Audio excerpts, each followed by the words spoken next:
Hello and welcome back to Almost Cult Classics, the podcast. My name is Joe Ramone, and I'm joined by my friend and co-host Ryan Lancello. Howdy, folks. That greeting is appropriate because today we are talking about a Western. Indeed. A Million Ways to Die in the West from 2014, directed by and starring Seth MacFarlane, written by Seth MacFarlane, Alex Sulkin, and Wesley Wild? Wellesley? Wellesley? It's one of those names you look at and you hate it. Yeah, it's the TED screenwriters and, obviously Family Guy writers. Mm-hmm. But this was Seth MacFarlane's first, I guess, I'm going to be the face of it, not my voice. It's just going to, because Ted, he's... Yeah, that's a good point. And now he's doing the Orville, which, have you seen the Orville? Yeah, I saw the first episode. I'm not the world's biggest Star Trek fan, even though I'm actually watching Deep Space Nine right now. Whatever. And you've watched Next Gen, so you I just finished Next Generation. It took me a couple of years, but they're fun. They're not the greatest show in the world, but it's enjoyable. It's really the cast. Yeah, and it feels very it reminds me kind of that Next Gen 90s self-contained storylines, and it's not right. Which as a kid I fucking hate it. I remember when Next Generation, whatever I would watch before it would come on. It's like bum bum bum bum bum, and they do that establishing shot in space.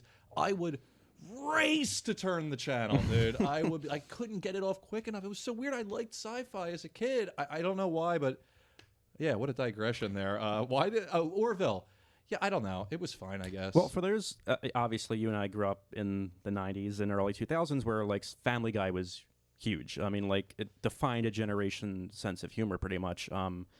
For me, at least, it was Adult Swim, catching it when it would... That's so weird because I have a different story. What was yours? Well, as far as I remember, it premiered, the pilot, after one of the Super Bowls. Okay. And it was The Simpsons then Family Guy or something like that, or they were premiering Family Guy after the Super Bowl. So what a lead-in. Dude, I don't remember how old I was. I was younger. I could not believe how hard I was laughing at that first episode of Family Guy. You hadn't seen a joke machine because that's what Family Guy is as a show. It's a joke machine. Yeah.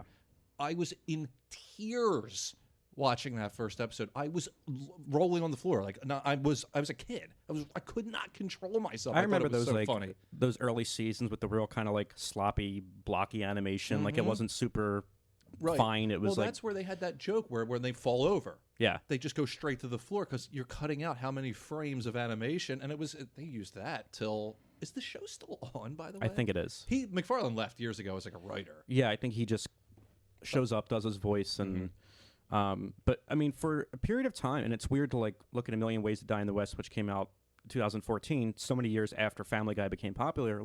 He did Ted, which was 2012, and it was a huge hit. And so he kind of same writing team, same Universal.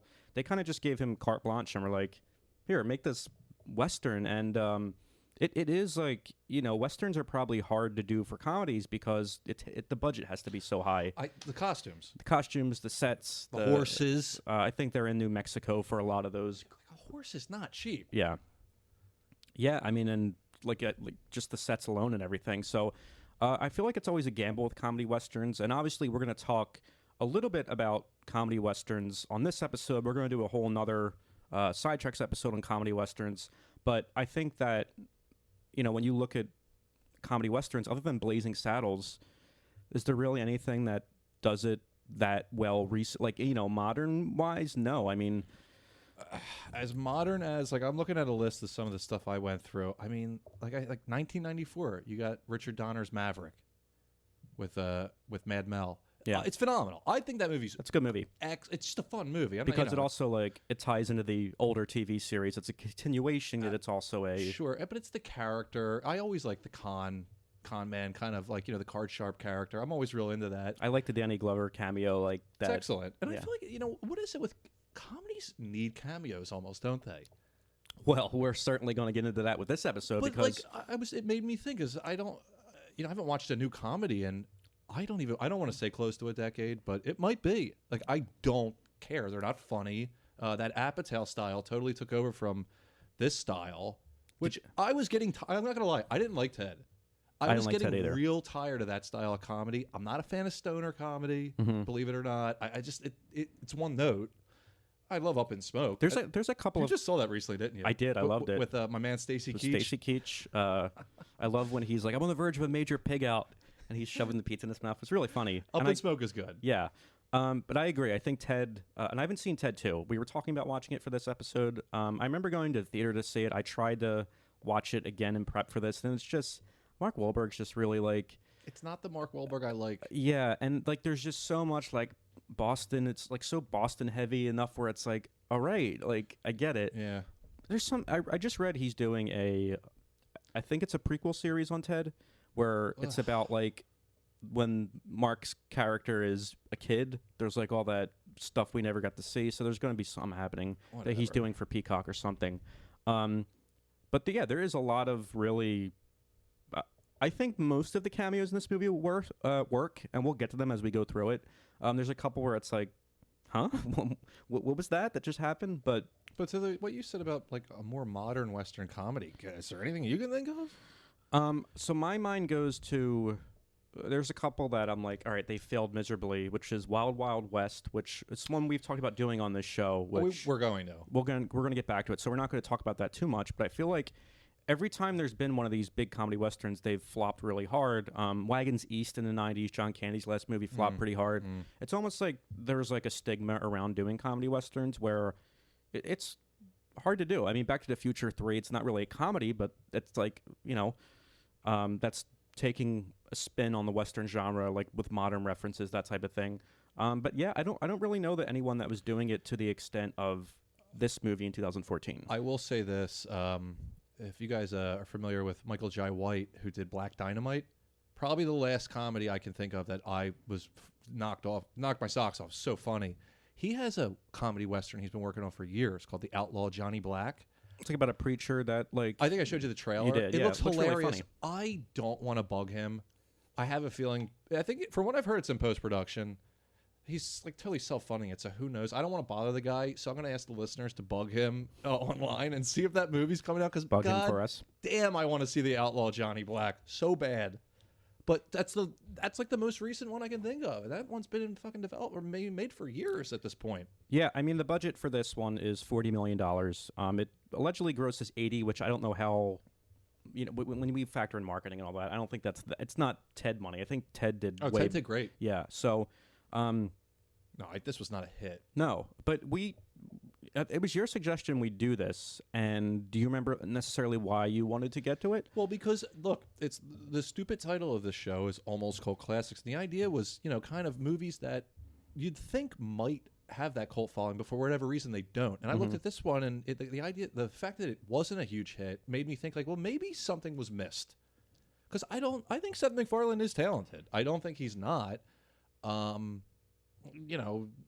Differing results here or there with that project, but I thought maybe there's something here that was missed because there hasn't been that comedy western. You don't see it very often, and I was pleasantly surprised, I got to admit. Interesting. Yeah. I've talked about this in the show before in my like film school days. I used to love to like frequent the like script trading forums and read like people that would trade scripts, and I don't even know how they got their hands on them. But I read the script before the movie was even cast, I think, and I remember loving it. I thought it was such a funny concept, conceptually. Like, it's really funny. Like, oh, well, there's so many ways to die in the West, and here's this guy that wants no part of it. And you really never think about it. Danger's always present in these westerns. But there are a million ways. Like, it was awful. It was an awful, awful time to live. Or just the whole area, and they almost back off it at some point. They do. They're. It's almost like they. There's some casting issues in this movie that are, I think, outside of one or two members. Like some of the stunt casting in this hurts it in the long run. I think Liam Neeson is not a great. I think it's totally I thought you meant stunt man. Oh, no, I'm sorry. Like stunt casting being like, let's put a big name in it. I could completely disagree with you on Liam Neeson. Wow. He's got a presence. And I get it. I love it. And the fact that apparently he said he'd do the movie if he could do his Irish brogue. He was like, I never get to use it. He's like, if I can do my accent, I'll do it. And apparently it was a Family Guy joke. Like Peter Griffin was making a joke like, look at that, Lois. Liam Neeson. I can't really do it. I don't know where I do Lois better. Peter. Oh, hello, Lois. Peter. Now I'm going to now we're going to get into a whole. Homer. Well, but again, I will say that I'm going to agree with you in a little bit. I like Seth MacFarlane, actually. I think he is an acquired taste. I think his humor can be a bit much. In this movie, I think it's stretched too thin in a way that it's detracting from the movie. I don't necessarily agree that he should have been the star in this. I think he definitely works in some scenes, but the fact that he directed it and he starred in it, it's a little all over the place as a result of that, especially as his second feature film. You know, I mean, that's not He something... directed Ted. He directed Ted, you know, did the voice, but for the most part, like, leaping into your second feature film as this giant Western comedy where you're also starring in it, I feel like there's going to be some performance gaps that are inconsistencies, and that's definitely the case. Like, when reading the script, because I went back and read the script, not only that, Ryan, I read the novelization for A Million Ways to Die in the West. This guy's dedicated. Which was written by Seth MacFarlane. It's a pretty thin book, as you can see. It's you could read it in probably the time. It's like you might read it in less time it takes to watch the movie, I bet. It's like a Cheesecake Factory menu. It's pretty concise. But when I'm reading it, as opposed to watching it, I almost like picture like a Woody Allen-esque leading man.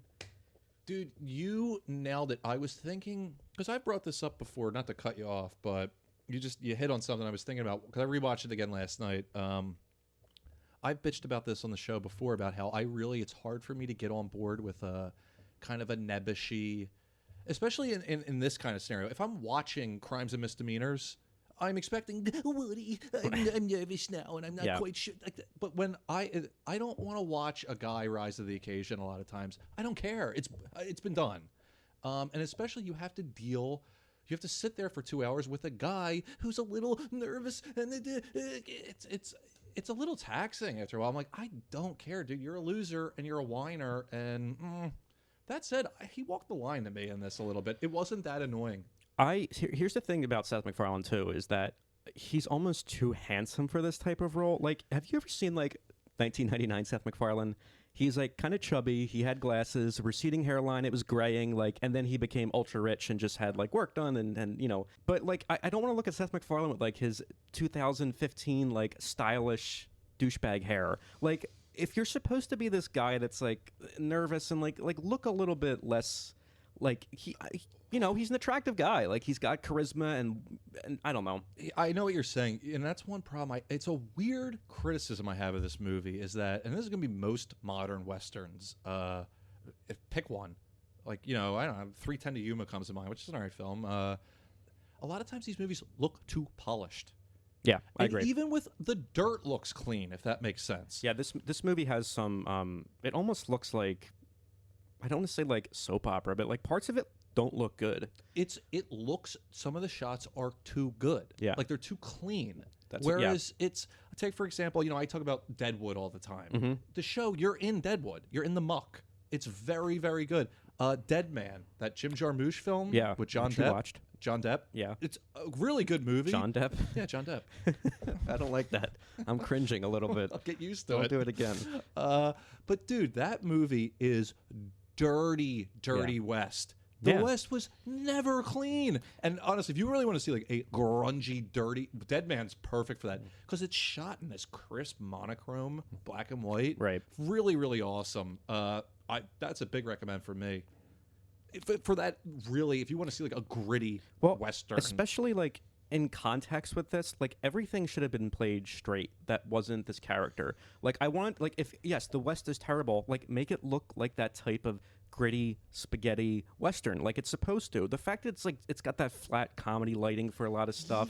Yes. And it's like, he should have really committed to the theming of it instead of going in the direction of, it's a funny, wacky comedy. It does have that flat comedy direction where it's, here's another thing I noticed too.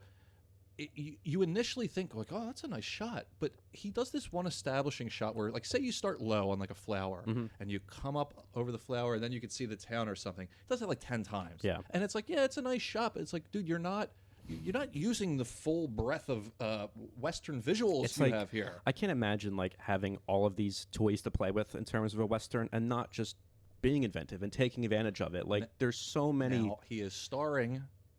And that's what I'm saying. And that's tough. Not everyone's Mel Gibson. Not everyone can do it. That's why I'm saying either he should have not directed this, or he should have had someone else star. And it's hard because he is like the script is tooled for him and his delivery and his voice. Yes. I really would have rather see someone else direct it. I mean, you know, to what you said though, like some of these lines he has, they're funny because he's delivering them. right. He knows how to sell them, and they work beautifully. So wait, you're saying you would have liked him in the movie, but someone else directed? Correct. Or vice versa. I would have preferred him in it. I think there still could have been his flair on it with the writing and the character and the delivery. He didn't need to direct it. He didn't need to direct it. Because quite frankly, he has no directorial vision. No, I mean he just did Ted, and that's like half an animated movie basically because it's. But it's a weird complaint because the movie looks good. There's a lot of really nice looking shots in this movie. I disagree. I think there are some great establishing and location stuff. Yeah, like the vistas and like the sunsets and stuff. The production design is good. I think it's captured in a way that's just so flat and bland, and like it looks like your typical, you know, bland comedy, Paul Feig comedy. It looks like it's a huge problem with comedies for me is that flat direction. And there's a couple like things where I think the joke, and we're gonna talk about this as we go on. The joke goes on like an extra 3 beats where it should have just been chopped. Like the classic Family Guy. I don't know what you want to call it. Thumbing their nose at the audience because it's worked on that show many times. I think they literally had a joke where they're beating a dead horse. Well, and I think with cartoons that you can pace that differently and it comes off differently. There's that one scene here which it's funny, but it's where he's talking about all the things that can kill you in the West. I thought that was probably the best sequence in the movie. See, I think you could have just tightened it a little bit. The fact that it goes on and they go out. Well, yeah, we'll get into that. But this movie's 2 hours too, by the way. We should touch on that. It feels every minute of its length, especially when like you get to your last act where like, all right, let's wrap up. And I looked and there was like 36 minutes left, and I was like, oh my god. It has the classic sin. And Seth MacFarlane, this is where he's a hack. He cannot, instead of making Blazing Saddles and going fucking crazy, he got. Oh, no, I like Hollywood movies. I like the love story. I'm a hack when it comes to that. And he puts it in there, and it fucking destroys the momentum of this film. Because it's so predictable and like... Who gives a shit? Like, oh, is the Seth MacFarlane character going to get with Charlize Theron? I don't care. See, me and you are really going to be polarized in this. I like that element. I think it's needed in this type of movie. Yeah, you're his kind of hack. The two of you are like that. Like, it needs a love story. It doesn't. It's a comedy.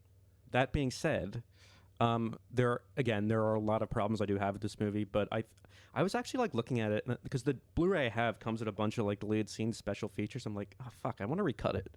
Maybe let me go in and try to recut this movie, because not only that, there are scenes in the script that are so funny that don't make it in the movie for awful sequences. That dream sequence towards the end of the movie is pace ruining, but like there's a really funny scene early on where he goes to the doctor, and it's all about the doctor, like, you know, in the gunfight. They mentioned in the thing with the ear nail. Dude, it's so funny. The doctor's like, oh, we're gonna have to take the leg off. He's like, yeah, I think a bandage will do fine, thanks doc. Like that's I want to see Seth MacFarlane's character in those situations. You make a good point. They didn't exploit enough Western scenarios. Correct. Go into the Sawbones doctor.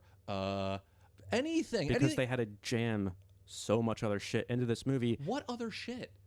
The relationship? What else? The Giovanni Ribisi and Sarah Silverman's. It's not good. It has a couple laughs. It's the worst running gag in the movie. But not only that, it disappears for like 50 minutes. Yeah. And then at the end, it's like just cut that out. Yeah, I don't care. Giovanni Ribisi can be good, but he's like, he can also, and I know he's playing it up in this movie. Yeah. But it's another one of those characters where I'm like, I don't want to spend any time with this character. You know what? Like I thought we would see more of another dumb cuck character. It's not funny, dude. Alex Borstein, who plays. That was a bummer. They didn't. It was cut out. She had to have. She gets like almost like she gets single billing in the opening credits. And Alex Borstein's phenomenal. We're all gonna agree on that one. And she plays a madam of a brothel, and she only gets like a few lines, but she's perfectly. She's always great when she's in these things. And Ralph Garman has some. I know you're a big fan of him. Oh, he I love gets Ralph Garman. Probably the biggest laughs in the film, and they're one-liners. It's just like the one scene is so funny. I'm telling you, there's a good 4, 5, 6 scenes in this movie that I'm like, this is really funny, and it bums you out because the rest of the movie is like, I'm not saying you got to hit it out of the park every fucking time, but give me a line drive. Yeah, I mean, I don't need the foul ball of the pot cookie and shit. We'll get to that. I hate I that agree. shit. Dumb anachronisms. It's not fucking 1980, dude. Yeah, it's like, who was this supposed to appeal to? Like, it's R-rated. Like, I don't know. It's. I went to the movies to see this, by the way. You know what's funny? I didn't realize this came out in 2014. I 100% said, fuck that. I know I did because I was burned out with Seth MacFarlane. Yeah, well, and again, Mark, I'm just looking at the poster for it now, and it's just like terrible. Very uninspiring. It's like, oh, yeah, it's bad.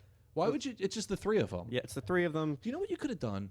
You could look at something like look at the poster for The Shootist, the last John Wayne movie. That hand drawn. You could have had a poster, put the three of them in the center drawn, and then around the border, people dying in different ways in the West. There's so many fucking different things you can do. A big problem I have with this movie, and we're going to get to the plot soon, but that's the thing. It's like they don't commit to pursuing the Western theming that it's supposed to be. It's supposed to really be like a satire of Westerns a little bit, and they don't commit to the theming. It's just like, it's branded, and it looks like even they record a wonderful A Million Ways to Die in the West theme.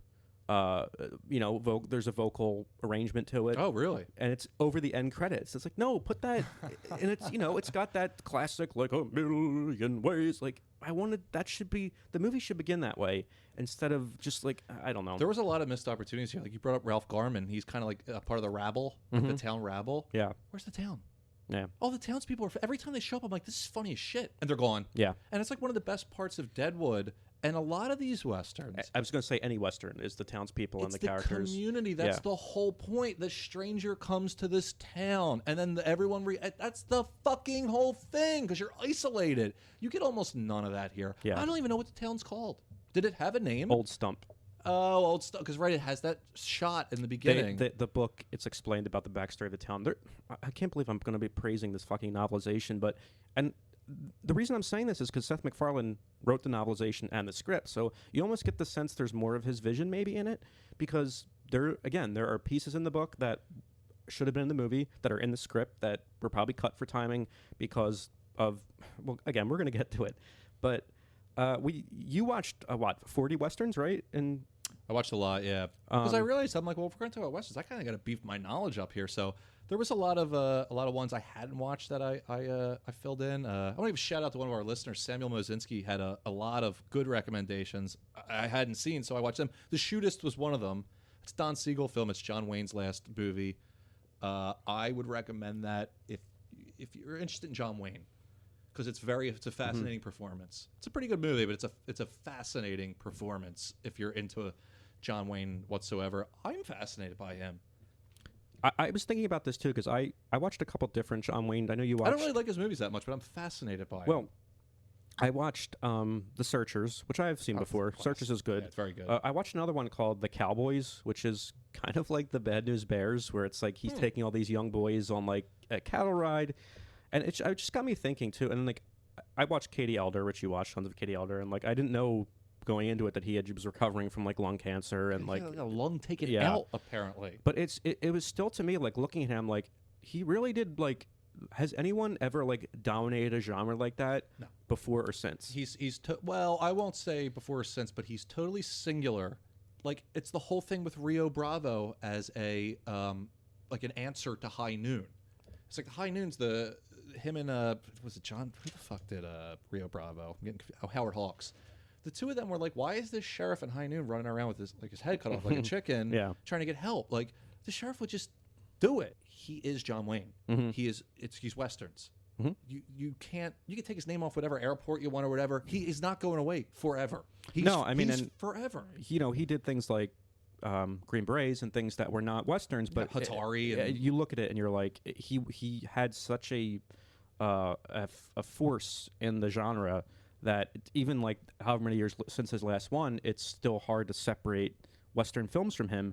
And what I was just going to say was, watching something like The Wild Bunch, it was like you really see how, American Westerns inspire kind of spaghetti Westerns, and then spaghetti Westerns inspire like this revisionist Western genre. Absolutely. Which, when you look at something like The Wild Bunch, it feels like a spaghetti Western. The shots and the violence and the gore. It felt like a Tarantino movie the first time I watched it. It was like, I was like, oh, I could see where he rips shit off now. And you can see how it's kind of like, it was weird how like they were inspiring each other back and forth between these European westerns and American westerns, and even like Well, that's the whole thing with like French New Wave. yeah, They got inspired by the the noirs of the 40s and 50s. They made their thing on them, and then we go, well, what are they doing? And then we start doing the 60s and 70s, that bullshit. And that's why I said to you before we started recording, I was like, this would have been a great episode to do last year because I did a video on Bud Spencer and Terrence Hill. We're going to talk a little bit about later on. They're great. Yeah, it's so good. But that like kind of opened the floodgates to other spaghetti westerns. So I did the Leone films last year, and I did so many Clint Eastwood movies: Pale Rider, Josie Wales.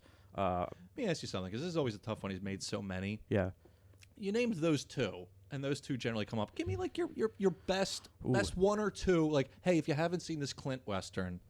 That he directed or starred in, does it matter? No, don't matter. I think The Outlaw Josie Wales is fantastic. Always hear that. Yeah, it's great. I haven't seen it. And I really like High Plains Drifter. Is that the one where he's like, he's taking revenge on the town? Yes. Dude, that one's like fucking weird, right? Yeah, okay. And Pale Rider is a good one, too. Right. So there's like these great, like, especially when he like figured out how to direct these movies. He same thing like John Wayne. He really had a handle on the genre. And it's just watching those violent westerns, those gritty westerns, and then trying to watch like a John Wayne western from the 50s. It's definitely like it's jarring. Tough to get through because it's just so sanitized and so like even like something like The Searchers, which deals with a very like dark subject matter of like kidnapping and. There's another. I don't know if I would call it a remake because westerns, they the concepts have been so. So when we were watching them, I texted Ryan and I was like, "How many of them deal with a railroad coming through town?" I think my answer was all of them. All the plots deal with that. But what's the movie with Tommy Lee Jones that's kind of like The Searchers? It's called The Missing. Is it? Ron Howard. I heard that was awful. It's not great, but like it. I love Tommy Lee Jones. You see what like that concept could have done. If it, like in the modern age, like The Searchers is a dark theme, but it's done in such a way. Same thing with the original True Grit. I mean, I think the Coens movie is so superior, and I've read the book. But like that, spoiler alert, Rooster survives at the end of the John Wayne one and leads into the ridiculous sequel. Which is just Rooster Cogburn. Rooster Cogburn, yeah. It's kind of like the African Queen type.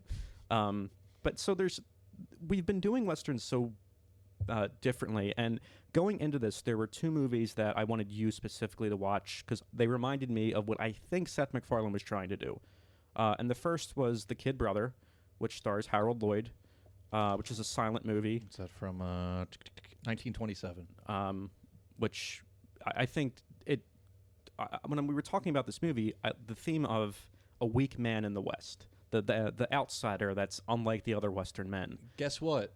This one does it right. Mm-hmm. You know why? Because he is that weak character. Yeah, he looks but the part. Guess what? He doesn't believe it necessarily. Right. He doesn't like the Seth MacFarlane character is like I'm a loser. I'm a sheep herder and I'm sheep boy and I'm kind of I'm Seth MacFarlane kind of a loser here. Maybe I'll sing a "Fly Me to the Moon." And he just breaks out into Sinatra tunes. But anyway, he just stays that kind of weak character for the most part until the end. Whatever. The Harold Lloyd character in Kid Brother wants to be good, like from the jump. Yeah. He's like, why aren't I with my sheriff dad and the brothers? Like, I can do it. I can try it. That's the difference. Yeah. Is that I hate the accepting of I suck. Yeah. Especially in the West, dude, where you don't have time to be depressed. Like, there's no time for that. Go herd the sheep. Like, you know what I mean? Go eat your hardtack and go to sleep.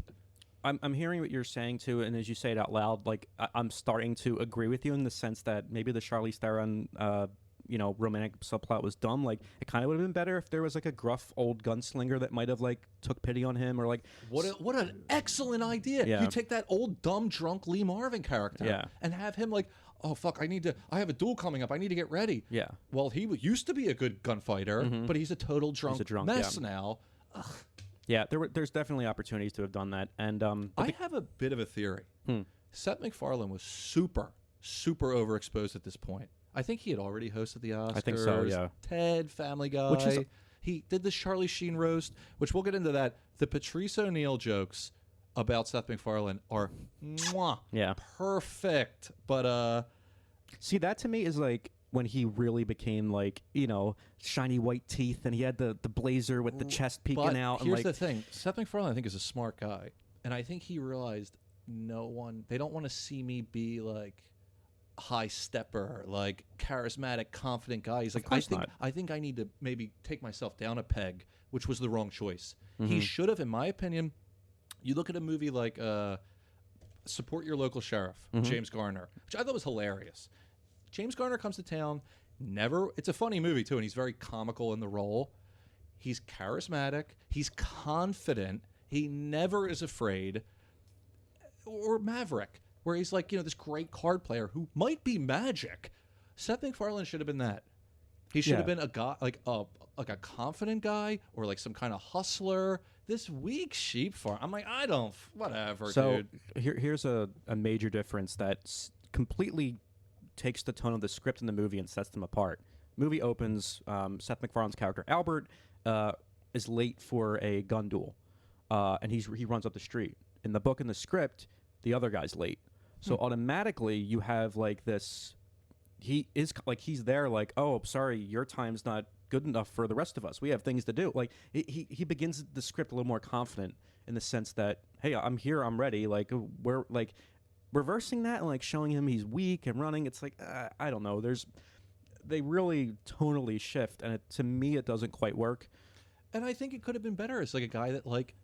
What if he like is always like it almost implies in the beginning because he's showing up to that duel like, oh, here's a guy that's always getting in trouble, and then that's another thing that kind of goes away. Like the idea of a character who's always talking himself out of trouble and stuff, that's good. That's kind of interesting and funny, and it gives you a chance to have a clever character. This one just kind of muddles through things and feels sorry for himself, which I can't watch. I do enough of that alone. I don't want to watch it. Yeah, well, that's why I think the kid brother is great. I mean, Harold Lloyd was that everyman. And 1927. If you guys haven't seen a Harold Lloyd feature, I'd say start with this one. It's a good one to start with, it's phenomenal. Dude, the artistry involved with the camera work and stuff. Yeah. Like when he's climbing that tree. Yeah. I was like, whoa. Like it stopped. I was like, what the fuck? I'm like, what are they doing in 1927? Apparently they're building elevators next to trees so Harold Lloyd can climb to the top of a tree. Yeah. Which, dude, that was high. Yeah. There's a lot of really inventive camera work in it. And he deals with the, like, I like to think that Harold Lloyd kind of invented the modern comedy structure in the terms of the beats of the hero and like the lowest point and that type of thing. A lot of his movies dealt with that. Did you watch Go West with Buster Keaton? I did. That's not really how that movie works. It's more about like gags and there's a plot, but like could have been a little shorter too. Yeah, Harold Lloyd's deals with like structure and character development, and he really did that well. And when watching these two in comparison, you're like, I just wish, like you're saying, Seth MacFarlane had done more of that type of performance and been confident. The other movie, this is before like I even knew we were going to watch this many Westerns, but I wanted to check out The Paleface, the Bob Hope movie. Yeah, Bob Hope. Bob Hope here, ladies and gentlemen. Hey, just so you boys know what you're fighting for, here's Raquel Welch. I'll get his voice down one day. I got like the cadence kind of. Well, I'll show you boys what you're fighting for. So I love it. I love that line. Meanwhile, I'm going to leave you in the jungle if you don't blow me. Hacha. Hacha. But talk about another movie where wrongly placed confidence. It deals with that a little bit. He is also cowardly, but he thinks he's doing, and it's good. And Jane Russell's good to look. She's very pretty. There's that one scene where such a stupid plot, by the way. He wants to like give a speech to she's firing the gun, and everyone thinks it's him, and he just chased away like all these Native Americans, and he gets up to make a speech, and someone just like, ladies and gentlemen, at this time I'd like to say a few words. Oh, well, let's get out of here before them Redskins come back. Those are the words. So it works, especially when you're seeing Buttons and Bows, which won an Oscar, I think. Well, so it's a good song. I liked that sequence. Have you ever seen the Frasier with that? No, I haven't. I think it's like called Leap Day. Like I encourage all of my listeners to take a leap. And he every year he performs Buttons and Bows on like this telethon. And like he's encouraging all of his viewers to mix up their live, but he decides to sing the same song and he forgets it as he's. It's pretty. But I didn't know where Buttons and Bows was from. And then I see this movie, I'm like, oh, fuck, it is catchy. Yeah, it's a catchy tune. Did I send you that, like, fucking later Bob Hope with him and Dolly Parton doing it on TV? Yes! Oh. Whoa. Yeah. Oh. There's some large breasts there, Dolly. Like, that was the whole, everything he was saying was just alluding to the size of her breasts. It's constant. It's so funny, man. You go watch some of this whole shit. It's all hack. Yeah. It's all hack. All of it. It's almost enjoyable.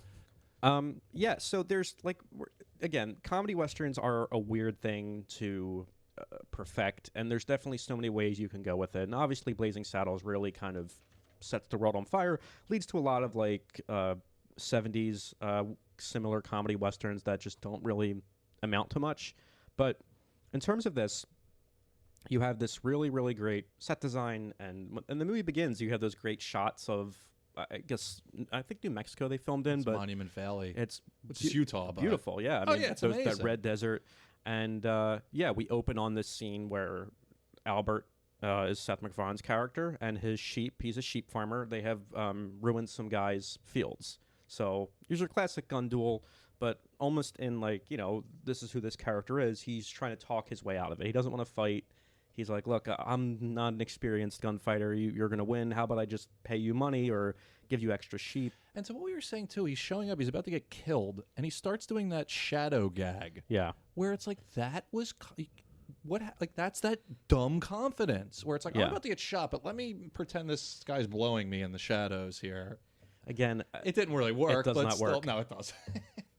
I don't think that's in the book or the script, but originally he's like, oh, look, it looks like we're about to kiss. Then he's like, oh, I'll give you a tap on the head when I'm finished. It's just like it carries it a beat too long, which, again, in Family Guy it works, but in a movie like this, it's like, all right, like we got 2 hours here. Let's. And then it doesn't work with his character. So it's like, oh, this character will laugh in the face of death, and then he kind of doesn't after that at all. Yeah. So it's like, well, what the fuck is going on here? Yeah. Well, so he he is viewed as kind of a pussy by the whole town as a result of this, and his girlfriend, who's played by Amanda Seyfried, who I think is great in this. I've always enjoyed her as an actress. Yeah, I like her too. But she's his girlfriend, his longtime girlfriend, and her name's Louise, and she's just kind of like, over him at this point. The whole town thinks he's weak, so they break up, which it's weird that they really, it does become a breakup movie and like a little bit, which, I have to say this, I did consider this. Imagine you're in the West, right? Slim pickings for women to begin with. Yeah. You have Amanda Seyfried? Yeah, I know. I'd probably lose my fucking mind, too. So, who's coming in on the stage? Who's coming on? No one. There's no women in the West, really. I know they must have shot this because it's a great, great gag that they fucking had to cut out. There's a scene where he goes on a couple of dates, and one of them is like a 12-year-old girl. And he's like, yeah, look, I know this is socially acceptable in this time, but I don't feel very comfortable with it. But she's like totally like... Oh, that's really funny. She's acting like a woman, She's just like... See, you're dealing with the reality of the West. Why didn't this movie do that more? The waiter goes, would you like to see a dessert menu? And she's like, yay, dessert. And he's like, yeah, we'll see a dessert menu. Dude, that one gag alone would have elevated this movie. And then he's out with it. That's really funny. It gets better. He's out with a Chinese girl.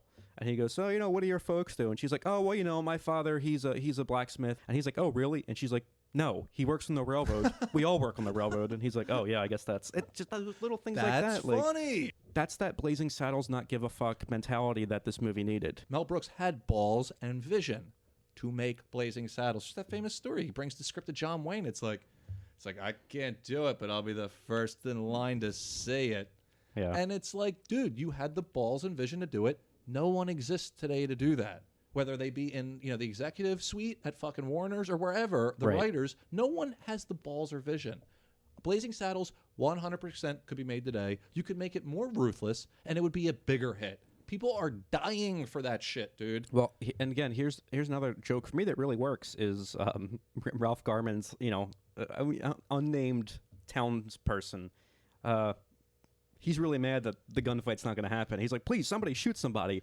And Seth MacFarlane going like, hey, I just want to point out that guy's the school teacher. Yeah, like, funny stuff like that it just needed more of.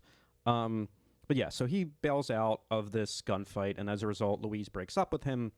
But then he also has these friends, Ruth and Edward, played by Sarah Silverman and Giovanni Ribisi, and the whole gag is that they're a couple that have never had sex, but she's a prostitute, and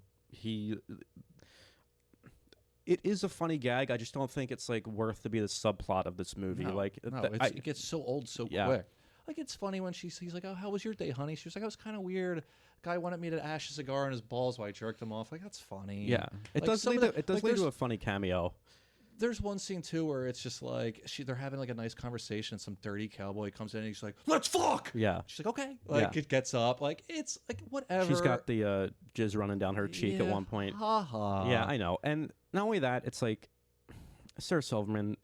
I'm not a fan of that. Like, I'm just a child, and it doesn't really work for me here. I was such a huge fan of her. Yeah. It's right around this time she's realizing the act is over. Yeah. Well, she's getting older, so Right. she can't play the I'm young and dumb. And you can see this movie came out in 2014. A couple years later, she's pivoting to I'm a pundit now. Whatever, dude. Like, I don't know. Well, and the same thing with, like, I like Giovanni Ribisi a lot. He's okay. And do you remember, like, speaking of, it ties into this, remember, like, Seth MacFarlane? I don't know if he created it. I guess he did. It was called Dads, and it was Seth Green and Giovanni Ribisi, and their fathers moved in with them. And I know one father was Martin Mull. I forget the other one. Yes, I And do it was like, remember that. Yeah, a horrible failure. Yeah. Yeah. So yeah, that's the whole joke with their characters. There's multiple scenes that remind us that they haven't had sex, but he's okay with it, and she wants to wait till marriage. It's And like, dude, that's the joke. that's the joke. That's it. Would have been great for one scene, but they just keep, like, we're talking about with this 2-hour runtime. Just take some of this shit out and tighten it up. Put in the scene where Seth MacFarlane's on a date with the little girl. I wanted to see that. That would have made this. I couldn't agree more. That would have been so funny. That's what I'm saying. Like, you gotta be fearless. Mel Brooks was fearless when he made Blazing Saddles. Well, and you know me, I love Mel Brooks. I think that sometimes Mel Brooks takes too much credit for Blazing Saddles. I would agree. Because that's a script that came to him that he did rewrite with the original writers. He brought in other writers. Richard Pryor he brought in. So there was a lot of shaping that he did do for the movie, but it was a team effort. But you know how it goes. Of course. The director gets the credit. Of course. Generally. And, takes the failure when, you make a... Oh, yeah. It's... Life stinks. When you make a life stinks, or I guess we could say it now. Our next episode is going to be on Mel Brooks. We're going to do it at some point. We'll come back to the latter Mel Brooks. We're going to do the first half of his career. We're going to do the first half. Our headline will be on Silent Movie, which I don't think I've ever seen all the way through. So that should be fun. Yeah. And then we're going to do those first 4, which is The Producers, 12 Chairs, Blazing Saddles, Young Frankenstein, and Silent Movie, and then. At a later date, we'll do the other. Yeah. But I recently read his memoir, and I was like, I would like to talk about some of these early movies. I don't think I've seen 12 Chairs, so... I know I haven't. Yeah, so that'll be fun. Yeah. So we'll come back to some of this stuff later on. But yeah, I would agree that, for better or worse, he takes... But it's Mel Brooks. Mel Brooks presents Blazing Saddles. I get it. I don't know. And he's the only one alive anymore, so he has that right. So this is the scene where I guess the whole movie is held up on, the scene where Albert rants to Ruth and Edward about what a terrible place the West is, which it feels like a stand-up bit. Everything out here that's not you wants to kill you. Outlaws, angry drunk people, scorned hookers, hungry animals, diseases, major and minor injuries, Indians, the weather. You can get killed just going to the bathroom. You know what else can kill you? The fucking doctor. I wish that scene would have been left in, though, because when he goes and sees the doctor, he's not washing his hands. There's a cat on the operating table. Like, there's a lot of little stuff like that that really sets it up. I just thought it was very well paced, this sequence. Okay, it moved quick. Like, when he's saying, he's like, look at those guys over there. He's like, they're eating spicy ribs, and they eat that every day. And he's like, they die of their farts. And the guy stands up, farts, and does the classic right through the table. Yeah. I don't know. It doesn't have to be. And then when they run outside, See, I thought that was so awkward. I thought it was funny. They get up and go outside. They come back. I don't know. But that's the thing. The joke is funny. It's just paced in a way. The mayor is dead in the street. He's been there for 3 days. Right. No one's asked why he died. No one's tried to replace the mayor. And he's like, oh, and now the wolves are dragging him off. And there's wolves dragging the mayor away. I do love the cap on that scene when he gets thrown through the window. But I forget what he says to the guy, like, well, hey, why don't you just shut up? And then just smash cut to him flying through a window. That's always fun. Going through a plate glass window is excellent. Yeah. And stuntman, it's a real person getting through that window, which we always love. Absolutely. But yeah, there's a couple scenes like that just show that he's out of place here. He hates being here. And once in a while, there's actually, like, excluding a comedy, there's a great Western scene, and that scene with the prospector where Liam Neeson's character, who's Clinch, he's the villain here. He, like, murders this old prospector for his gold. Like, that's what I'm saying. He does have a presence. I don't know if it's... So much about Westerns is presence. Yeah. Clinch. The Duke. No, I'm talking about Clint Eastwood. Yeah. John Wayne. Any of these guys. Fucking Dean Martin. Like, all of them. Like, it's a presence. Yeah. And if you don't have that, what are we doing here? Yeah. All right. And Seth MacFarlane has that. Look, I don't expect him to come out and be the fucking man with no name. He's Seth MacFarlane, but... Yeah, I get it. And I just think that this was complete, like, big name casting, and I would have rather, like, there have just been a gruff character actor in the part, because I love Liam All Neeson. right. I don't know. I'm a Liam Neeson guy. At least so- he's not doing a fake American accent. That's what's good. And not only that, there were Irishmen in the West. It's not like there weren't. So yeah, he's our. Unfortunately. That's that great line in Blazing Saddles. We don't want the Irish. So yeah, he's our main villain, and his wife Anna is played by Charlize Theron. How do you feel about her? Movie star. Yeah, She's always good, Yeah. even when she's bad. I love her, and I think that, and here she's. Again, this movie doesn't need this character, but I'm glad it's her in the part. She's 'cause also she's bad. If I could say, Oh, like, yeah. Well- all her scenes with Seth MacFarlane, they get in this thing where it's like all of a sudden we talk like it's 2014. Yeah. And I fucking hate it. Yeah, that snake scene. Oh, How bad is that? they're both hanging out like I don't know. What are they? There's like 2 or 3 scenes of them where they're sitting just- on a cliff looking at a vista. Yeah. But yeah, That's the scene when they first meet, yeah, and they decide to just go hang out on a cliff and smoke a cigarette. That's not the part where they get high yet. No. And then a rattlesnake. Don't pay attention. It goes. oh, Mr. Snake. Oh, Dude, it goes on like for it's- 4 minutes. It's fucking horrible. Yeah. Oh, you're very modest, I see. I'm a little cocky, but I got great tits. Oh, sorry, sir. Sorry, sir. It's horrible, and that's where she's the worst in this movie. Yes, I When agree. she has to be like, oh, well, otherwise she's good. She's another one. Presence. Yeah.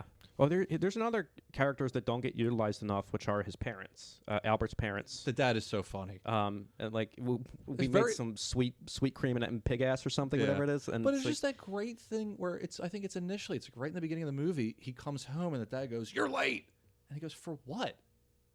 Fair enough. Yeah. Like it's just dumb shit like that. there's a really another fucking thing in the script that was cut out. The mom dies at one point, and it's broken to Seth MacFarlane when he's outside. His father just sticks his head out the window and goes, "Your mother died today," and then goes back inside. It's like it cuts to them at the funeral, and like the father's like, "She was a good woman. I'm glad I married her." He's like, "Oh, Dad, I don't know if I can take this emotion." It's This character Seth MacFarlane's playing, this Albert Stark. Mm-hmm. If it was him dealing with all the idiots around him, it'd be a fucking hilarious movie. Yes. It would be so that would justify his character's I agree. attitude. Be like, Because- he's the smart guy in a stupid town. Instead, he's the straight man in this town of crazies, and Right. it's not played that way. it's Because you have that Sarah my Silverman God, stuff, They and get it's just. so close to doing it too. That's why I said I want to recut this movie because it's. remake the fucking movie. I would say that too. Like we talk about that. People are always like, they should. What's a movie you would remake that not a good movie, like a movie that has a good potential that just didn't quite hit it? I'm like, I really like the concept here. We make the sequel, 1,000,001. 1,000,001, like Ways. 102 Dalmatians. Hey, I mean, the scene where like the ice falls when he's like, hey, actually, it's he's trying I to be thought it was informative. funny. Stuff like that. But there's this scene where Edward comes over to check on him. He hasn't been seen in town for like a week. He opens the door and he's like, "Oh, Albert, you look terrible." No, he doesn't. Yeah, he looks fine. He looks like movie star Seth MacFarlane. Not only that, he's got they a were- little stubble. They were That's like, it. we haven't seen you in a week. It was very confusing. I was like, oh, I thought he just went to it seemed like Yes. at night. Pacing wise, it doesn't make any He sense. looks fine. Yes, and that's where I'm like, Seth MacFarlane really should have been like, let me look disgusting. No, he's got that chiseled jaw and the douchebag hair. Like, I don't know. He's got like Asiatic eyes too, by the way. I think he's had work done. I think that's what it is. You think that's what it is? Yeah. It's that top lid. Yeah, I think he's had work done because if you look at before and after, he got like one of those chin implants. Really? Yeah. Oh my. I love the guy, but like, look, whatever. He's a fucking trillionaire. So that's you start bettering Patrice yourself. O'Neal, just admit you're gay, man. Well, that's when you brought that up. I was gonna say like, what a weird choice to host the Oscars in like 2012. Was it like? You gotta understand, he's a song and dance man. I understand that, but he started doing those roasts. He did like 3 of them as like, yes, he did. He was for about Charlie Sheen. I don't know. Fuck the roasts. Maybe Yeah, Justin Bieber. He did do 3 of them. Oh, did he? Yeah. Okay. And it was just like, I think that was him telling his agent like, hey, I want to start to be known as like there's something on Peacock. He's hosting like a stay-at-home variety show, and he's got that smug. He's so obsessed, and I like that about him, that he's obsessed with this old Hollywood shit. And like we aren't. That's why I said I like that. Yeah. But I just wish and that's what this movie is. It really is like, this is a guy who loves old westerns and loves that type of shit that's having fun. And I wish he had like adhered to that more and done more of like that Bob Hope style. He comes so close, but he just doesn't. Yeah, it's like he doesn't know how to make it his own. I don't want to keep going on about it too, but it's really disappointing because It's so many missed opportunities in this film. And then, you always wonder about studio meddling, but quite frankly, Seth MacFarlane really does he was have a power player. But he has that sentiment where he will do the old hack shit because he likes it. Well, it's produced by Scott Stuber, which I don't know if you know too much about him. Fucking, I have my run-ins with Stuber. I have no clue who he is. Stuber. He's kind of like the comedy producer at Universal. He did the Ted movies. He's done like nothing but shit recently. Office Christmas Party. Like The Internship, that movie with De Niro or Owen Wilson. That's the Owen Wilson one. What is the De Niro one? The Intern. Oh, The Intern. Oh, get the fuck out of here. Where he's like, I'm old, but I'm going to be an intern. Identity Thief, which is the last movie I ever walked out of. I'll never forget, I worked with a guy one time, and we had a weird job where we could kind of kill time, for lack of a better term, and you go to the movies. And I remember, he's like, I went to the movies yesterday. I'm like, oh, what'd you see? He's like, Identity Thief. And I'm like, well, how was he? He's like, he either fell asleep or left. I can't remember. I walked out. I walked out about 15 minutes in. What a colossal hunk of shit that movie was. God damn it. Anyway, yeah.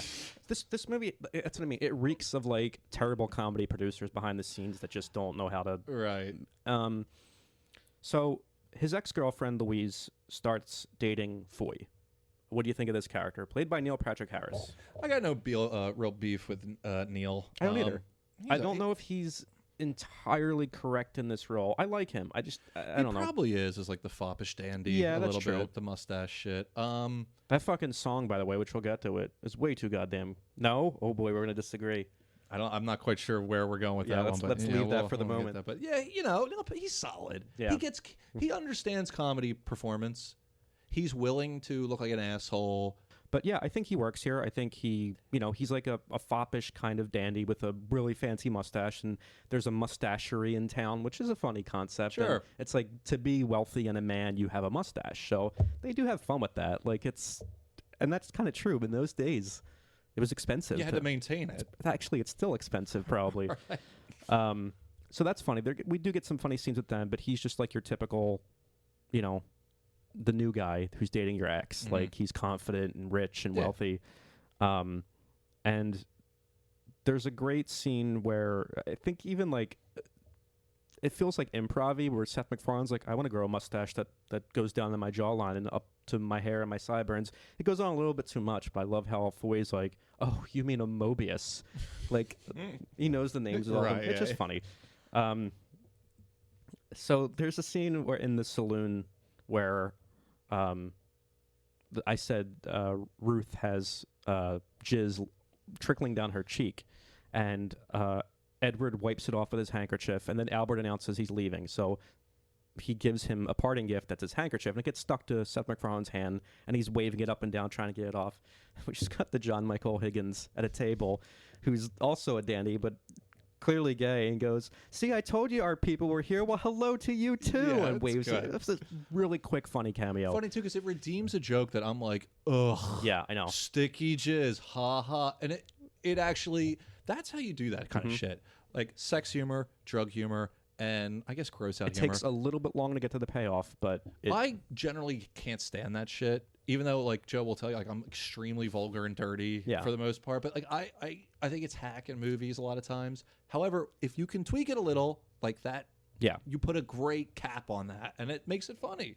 So this is where we is it made clear why Anna is hiding out in Old Stump? Because Anna and one of Clinch's henchmen, Lewis, are posing as brother and sister who have just moved to town. Clinch and his gang, they were going to go knock off a stagecoach, and it was just going to be dangerous, and they wanted her to kind of cool her heels and hide out, and then they'd come get her afterwards. And the railroad was coming through town, and they needed that. Right. So yeah, they're at this saloon, and Lewis ends up getting in a bar fight where we get our classic big saloon brawl. I think this is also a funny joke where I thought it was funny too. It's really good. Where Edward and Albert have a plan whenever there's a bar fight, they pretend they're fighting each other in the corners. It's just funny because they're like, "No one come over here. We're having our own fight." Yeah, clearly just moving their fists around. But the idea, it's funny that they had a plan. Yeah, it happens all the time, and they know how to kind of. That's funny. Again, situational. Yes, I think Edward's a great character. It's just like, outside of this Ruth storyline, I think it's just he was a shit character, personally. he does need, a friend in town. Yeah. It could have been handled differently. Like I said, I really do wish there was like, get fucking Nick Nolte to play the old drunk gunslinger. Oh my God, you're getting me hard. That's amazing. Well, You're gonna kill there's a comedy western that we did skip called The Ridiculous Six. We've seen that. For some reason, me and one of our friends, Ryan Downey, who we always shout out, like it had just come out, and we were like, how bad can it be? Dude, we were captivated by it. It was just so terrible. And just like it kept one-upping itself in terms of awfulness. So is Adam Sandler, he's like trolling Netflix, right? I think, at this point, he's just taking money. And, Good. Yeah. It's awesome. But I don't know. I guess he's trolling the country because it was like their most watched release or something at the time. That, I don't have Netflix. I just don't like their shit looks bad. And it's never interesting. But good gags like that, the fake fighting. Fake fighting. And that kind of leads to the whole impetus was the fight was the guy, I think it was Lewis, who was kind of watching over Anna. Yes, right. He gets in a little confrontation at the bar and he shoots a guy, and then the fight breaks out, right. and then he gets arrested. Is in jail. He gets arrested, and Albert saves Anna from a guy that falls off the balcony. So they end up, that's their meet cute, I guess. And this is where we talked about that awful scene. They decide to go up and sit, and a snake comes, and terrible, just like character development and forced. Just the two of them, they're a little fake play acting. Yeah. I don't know. It's like to me. I took it as Charlize Theron, her imitation of normal people, because she's not. She's been out of the normal realm. Yeah, like she's more than likely fucking insane. Like anyone at that level, you're probably a little. Anyone that works with George Miller, you probably come out with some. But like she has no clue what a normal person looks like. So it's almost like that whole thing, like Clark Kent is Superman's vision of humanity, like weak and like stupid. Like I just don't like her. Oh, I'm a normal girl. It's like you're a fucking movie star. Well, like, I didn't buy it. Not only that, it's just not funny. It's not a funny joke. Dreadfully unfunny. It's just like, what are we doing here? Why is this in the movie? I think that's where Seth MacFarlane. He's like, me and her. Oh, the chemistry we have is just so great. Let's just riff. It's like, dude, no, don't riff. From this point on, there's so much of that in this movie, and it's so funny too because we're shitting. I always find this interesting. Like Charlize Theron's, she's great, tip top. Yeah, it's as good as it gets. Seth MacFarlane, very funny, charismatic. It is just not working. Look, I'm sure. I think they're too happy with themselves. They're too pleased with themselves, and you can tell. And I'm not pleased with That's why you need someone with the Chaplin disease. You need that Woody Allen-esque, like, I'm just miserable and don't like myself, and I don't know. Come on. The Albert character really does play it both ways. Like, he's confident, but he's not. And he's smart, but he's stupid. It doesn't work. Pick one. You pick one. Yep. So Anna agrees to help him win Louise back by posing as his new girlfriend, and they're going to go to the new the fair, which is in town. People die at the fair. That's what they say. People die at the fair. It's another fun joke. I thought it was a great gag. There's a million, like every possible way people are getting killed at this fair. The old timey photography thing. With that I thought that was a great gag. There's a few running gags in this movie, like I said. One is that nobody smiles in pictures, and if you do, you're insane. Yes, it's really. And it's funny because like, when you look at old pictures, you're like, no one's smiling. Not only that, you had to wait smiling, for like 30 seconds. They look fucking miserable. Right, but it is. Why would you smile for 30 seconds? You would be demented. And isn't Fred Willard in the picture? Is it? It certainly looked like I'll him. have to look that up. But so they're like, they go to the fair and there's all these things to do, and they're watching this couple get their picture taken. I thought this was hysterically funny. When you know what I'm talking about? Yeah, like so they're about to the guy's like, all right, here we go, and he hits like the flashbang on the old camera. Yeah, it explodes. Yeah, destroys him. Cuts back, the couple is on fire, burning to death, and two guys stand up and go, "Don't move!" and just shoot them to death, and then sit back down like and nothing then just happened. Sit down again. That's the stuff when they commit fully to the theming. I thought it was so funny, man. Talk of their riffing here. There's this whole scene though where they run into Foy and Anna, and it's just like he's like, "Oh yeah, I'm. If you want to send me a package, address it care of her vagina because we're having so much sex." It's like, "Oh right." I get it. Like, this is not how normal people would do this, and that's where it becomes infuriating. Seth MacFarlane at his worst. Yes. Is when he does that, like, ooh, I'm playing confident. I'm like, I'm clearly lying, but I'm thinking as like, it's fucking terrible, dude. It's awful. People would never behave in a way where they're like, oh, this is my new girlfriend. Send me a package addressed to her vagina. Like, it's No, it's not funny. It's not funny. It's just not funny. Because it's not relatable. There's a way to do it where it's like awkward, but not like this absurd. It's just. And this is one of those things, like I wanted to say, this is a weird 2014 where you've got like the rise of this. The effects have been disastrous on the human race. This awkward office comedy. You know what I mean? Yeah. Like, awkward. It's awful. Yeah. You have the Apatalians are ascendant around this time. Speaking of, real quick, have you heard about this hunk of shit that he just put out? Dude, I almost want to watch it. You're referring to the bubble, right? Yeah. This, I am like. It looks like a parody. It does like a fake movie. You know what I mean? It doesn't look like it's a real movie. That's what I'm looking at it. I'm like, this is the movie you put in the movie. Like, let's make a movie about celebrities during a pandemic. Get the fuck out of here. Like, I'm poor. You've lost touch with reality if you're He's making. got his wife and daughter. Get the fuck. It's so disgusting. What a fall from grace. I don't. I can't get over it. He's an enemy. He's an enemy, dude. I can't get. It's shocking because the man has done amazing work, in my opinion. Oh my god, all the stuff, the Larry Sanders and all the stuff he worked on. That.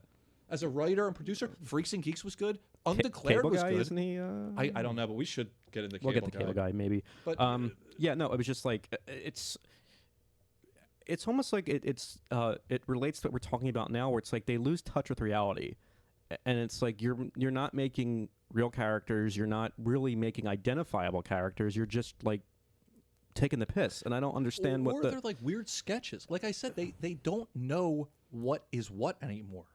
Yeah, and I think that to make that movie, that's like insulting. Well, it's like because they all got paid, I'm sure. Here, Seth MacFarlane, he's an asshole. He's watching all these Apatow movies and Paul Feig movies where all they do is just riff and like so when he writes his script, he's like, oh, that's what people like. Let me riff. And you have instances where like you've had filmmakers say, hey, I tried to do that. That fucking Kevin Smith's got his own problems, but that Zack and Miri movie, we've talked about it. Kevin Smith is fully like, I was trying to make that type of comedy. I was wrong to even try to. And you can tell those talk about a movie that falls apart. It starts off really funny. Yeah. And then, I mean, like, it's like watching a building fall down. Yeah. So they get into like this, let's have a shooting gallery contest, Foy and Albert. And Albert, of course, has no coordination. What are they shooting? It's runaway slaves. But it's just Seth MacFarlane's reaction to it, like, oh, we couldn't do ducks or chickens or something. This is all right. Now let me ask you something. Do you think that was a reference to My Name Is Nobody?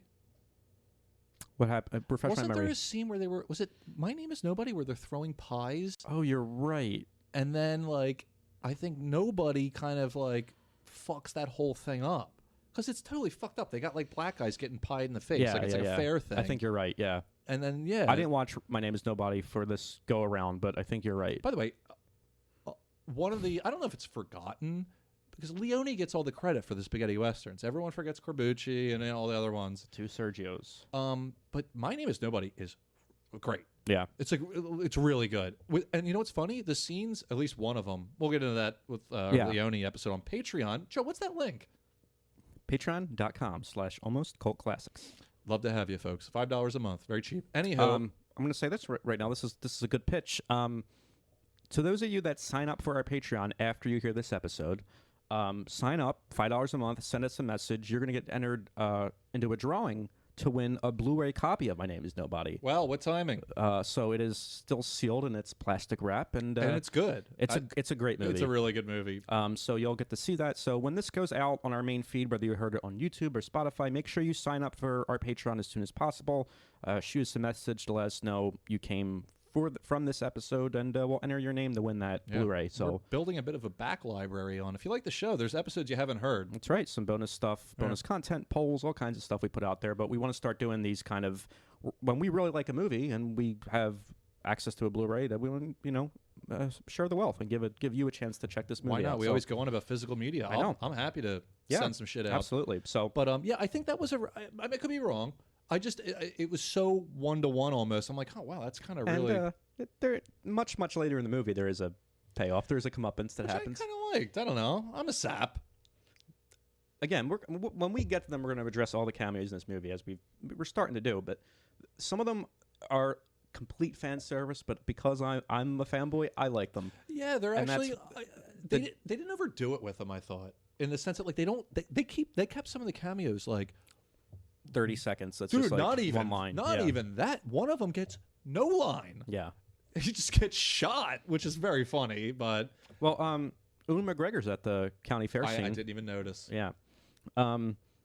So yeah, it's this shooting gallery where it's horrible depictions of watermelon eating slaves, and they make a bet for a dollar bill, which another It's great, my favorite gag in the movie. great fucking Ralph Garman line. But so Foy hits all the targets. Yeah. Albert hits none. Yeah. And then the Charlize Theron character Anna goes, "Look, what if I hit them all, you owe us $1?" And the crowds gather now. They're like, oh, $1? Yeah. Well, I've never even seen $1. It's $1. $1? I've never seen $1. Nobody's got $1. Let us see the dollar. Because no one's seen it. So she obviously wins. Yeah. And she goes, "Give me the $1." And he pulls out this giant dollar.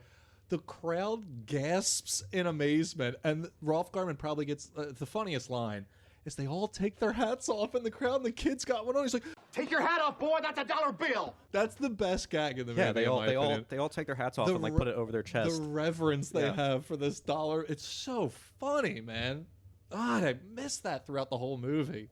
But they Albert ends up agreeing to duel Foy because that's how men settle their beefs in the Old West. And Anna decides to teach him how to shoot, which, I don't know, fun montage. Here comes the training montage. Yeah. That gag with the bottles is kind of funny. By the way, that gag with the bottles, stolen, which is Oh, fine. yeah. One of the best videos I've ever seen, music videos, Primus. Winona's Big Brown Beaver. Really? I'll put that up on my Twitter. You all have to go watch that video. That gag, We'll tell the gag this, that and then gag is in the video. The gag is I'm shooting bottles on a fence. I miss. Take a couple steps up. Miss. Take a couple steps up. Miss. Take a couple steps up. Miss. You're right on the bottle. Yeah. You're still missing. You just knock it It's over. hilarious. Guys, go watch that video. Well, yeah, we'll put that up. It's so good.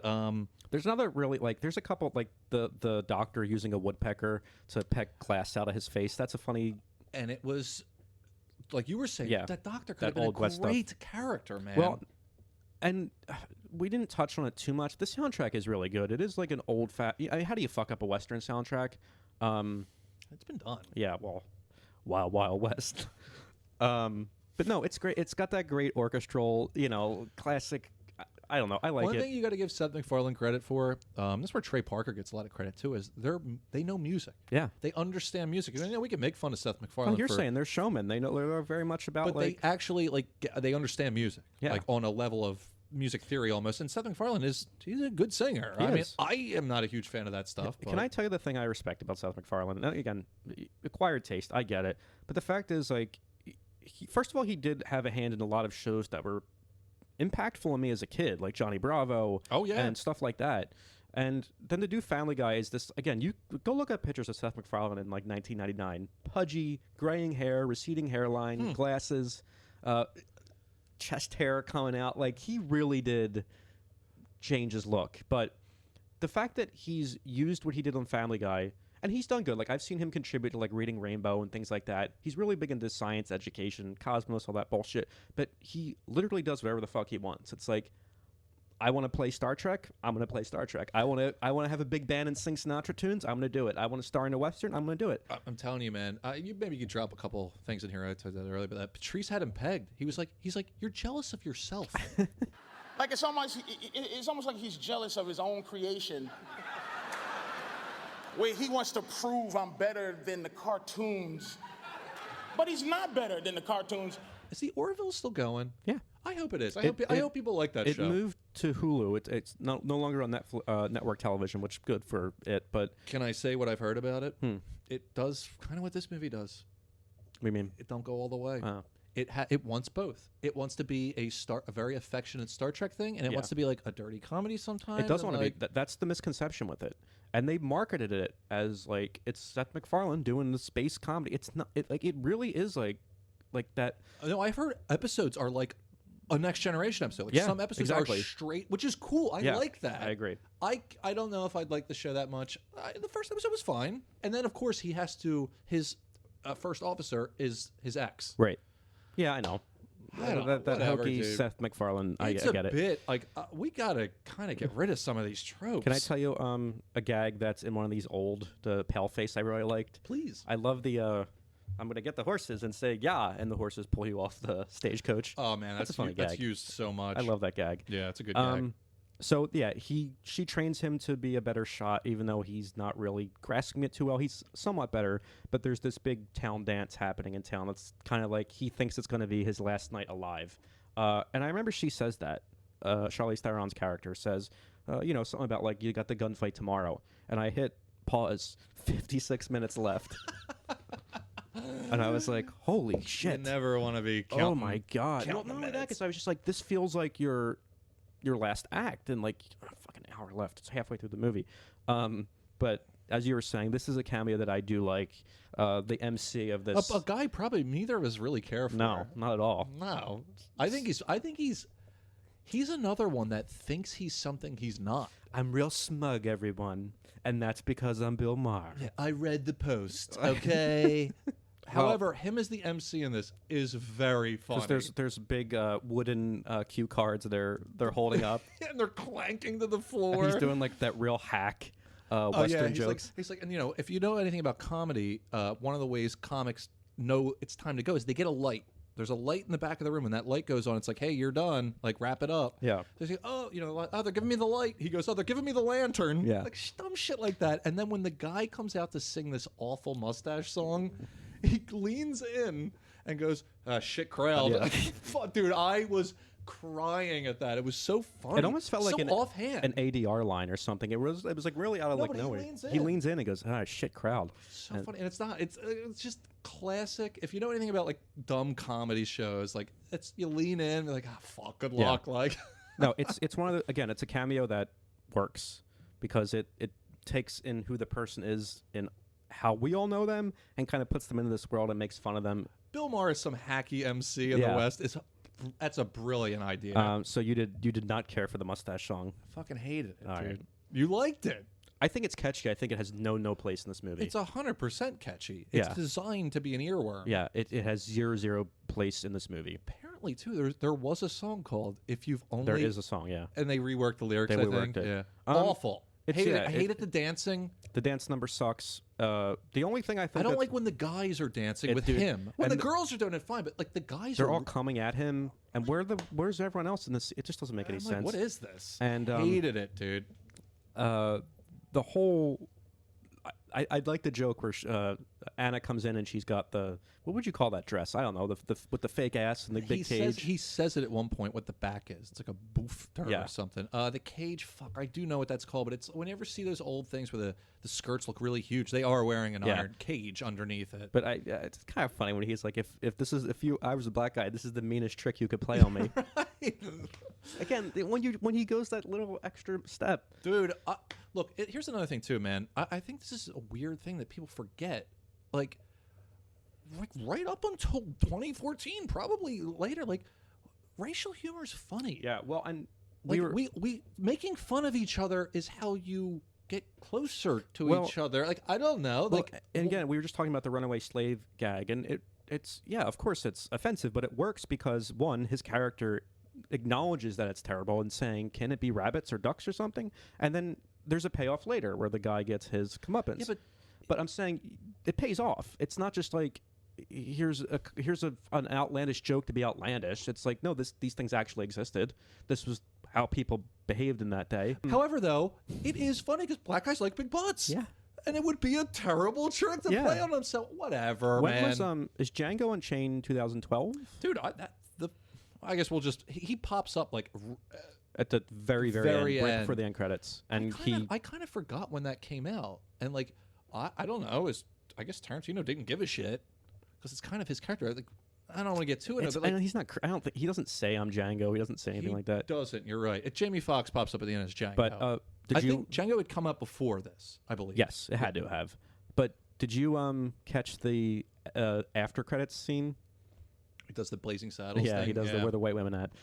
Really funny, and it's just... Where the White Women At? I think we talked about it on one of our early episodes. Seeing Django Unchained at Pack Movie Theater was one of the best. It was a blast. I went on Christmas Eve. It's so fun. It was fun. Everyone was having a blast. I don't know. Did you rewatch it in this? By the way, I keep coming back to this because Seth MacFarlane hosted the roast, but he's introing Patrice O'Neal to come up to the stage, you know, and he goes, You know, Patrice has had a lot of speaking roles in movies. You've probably seen him if he's ever sat next or sat in front of you in the theater. It's fucking perfect. I forget what the joke is at one point. I remember just William Shatner just goes, like Patrice O'Neal's mother.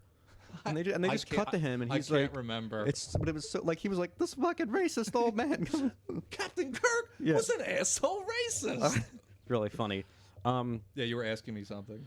Oh, I was gonna say that Django Unchained. Did you watch it for this? Did you watch Django Unchained? I've seen it many times.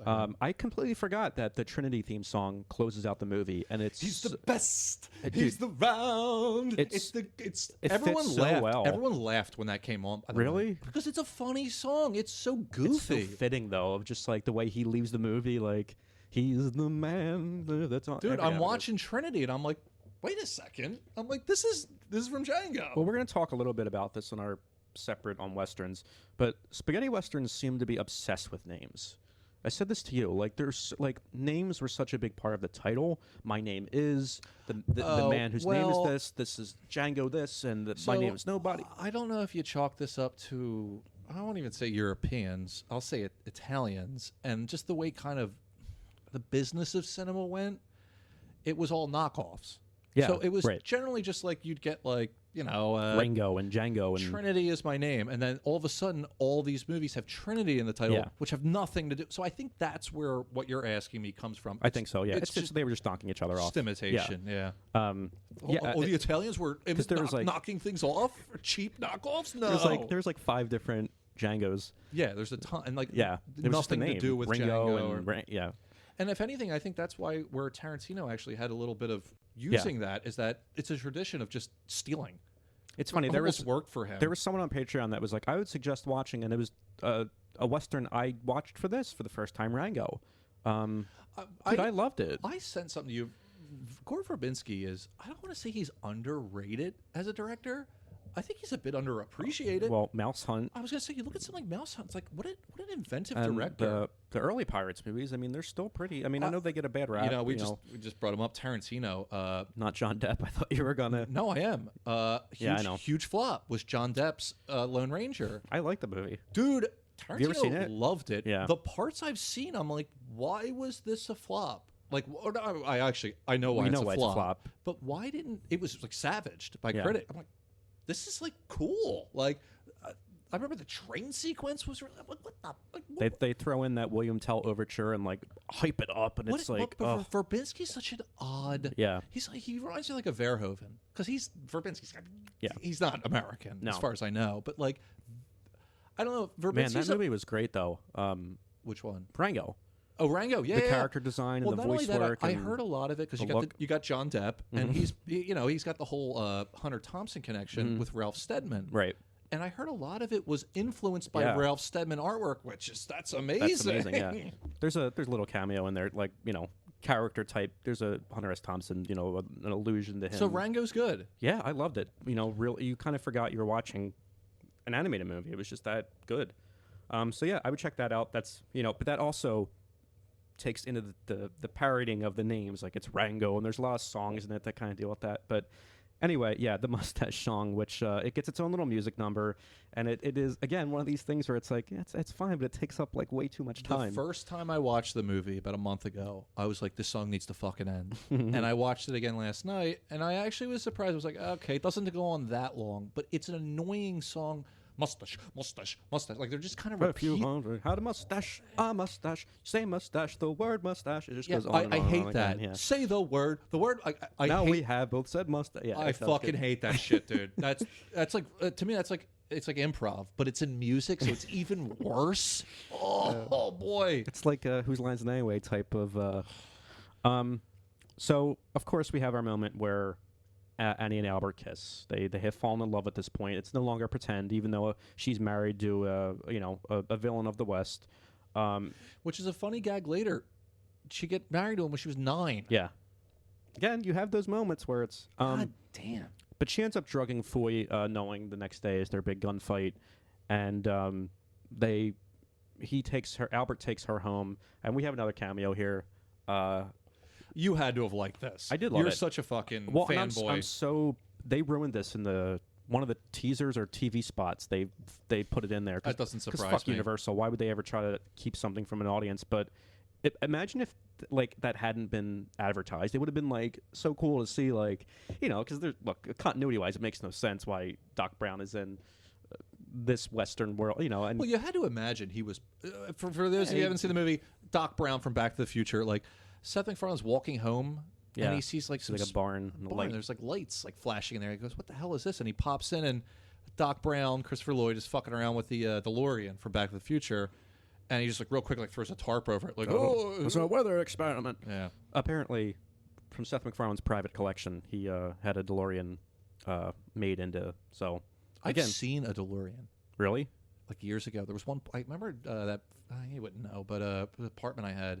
Big complex. I'm like walking someone just around, had one. Fucking DeLorean. I'm like, what is this? And it looked like it had like the colors. It didn't have the shit on the back or anything. I was gonna say I've seen them at like conventions and things. No, where this people, one was parked on the street, and I'm like, why is this here? Well, again, but coming back to like Seth MacFarlane, just like living his childhood dream life. Like he bought a DeLorean, had it custom made.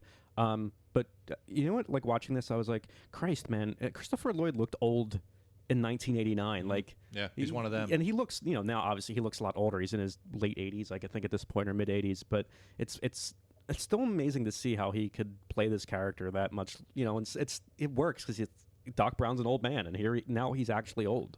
And in a movie like this, I thought it was perfectly fitting.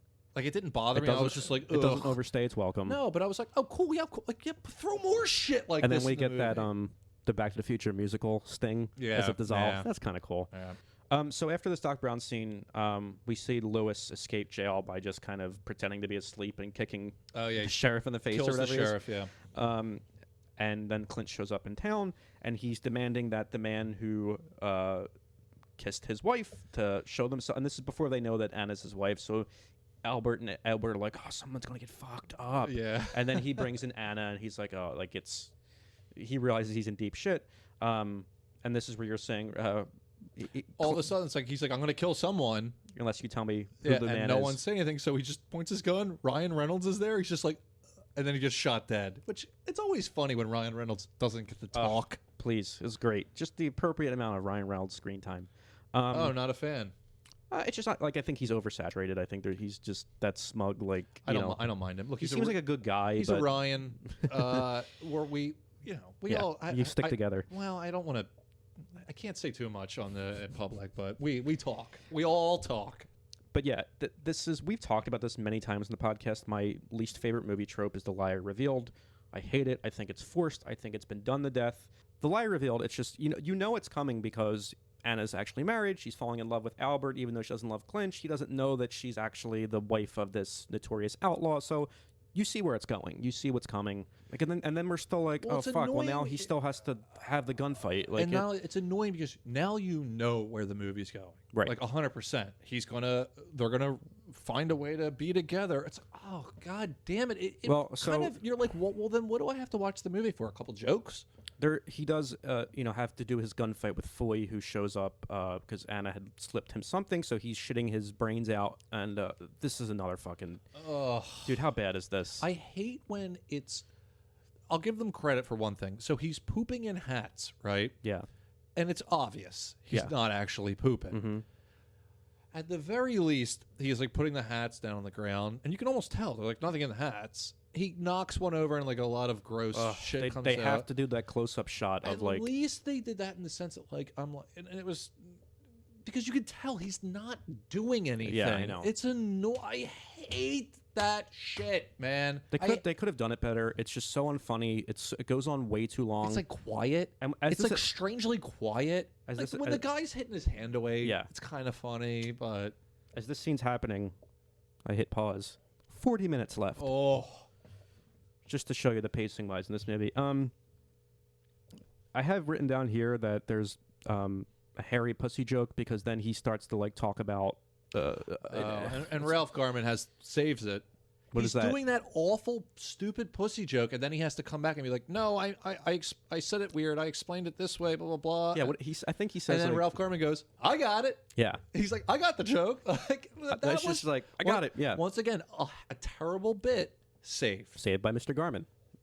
Yeah, it's just because he's saying like, he's implying that she's gonna have a hairy pussy because of the mustache. Just stop. It's the joke where I didn't say something right. Yeah. So now I'm gonna over-explain it, and I'm not gonna do that very well either. So I'm gonna leave everyone even more confused than they were initially. Well, again, so 40 fucking minutes left. So you see it coming a mile away, where it's like, hey, look. You can have her. I'm taking my gun belt off. I love someone else, and you can have her, and I don't, she's all yours, whatever, that fucking, you see it coming. And again, this is where he decides he's leaving town because Clinch is coming, and Anna broke his heart, and it's so fucking forced. The only funny line in it is, well, what about your parents? He said, well, Dad's out back burying himself next to Mom. Yeah, right. But again, we didn't. I know. They cut out the bit of the mom dying. It doesn't work. You almost like it's kind of funny in the sense it's like, well, what are they? She just laying in a grave alive. Like, and then if we didn't need more like awfulness towards the end of this movie, then we have to cut back to Edward and Ruth, who are deciding to have sex finally because the whole town could die because Clinch might kill everyone, and we get this fucking thing you've seen before when a guy sees a vagina for the first time, and I forgot they were in the movie at this point. Yeah. And I was like, oh, we're still trying to button this up. Vaginas are weird looking. Oh, yeah, God. we get it. We get it.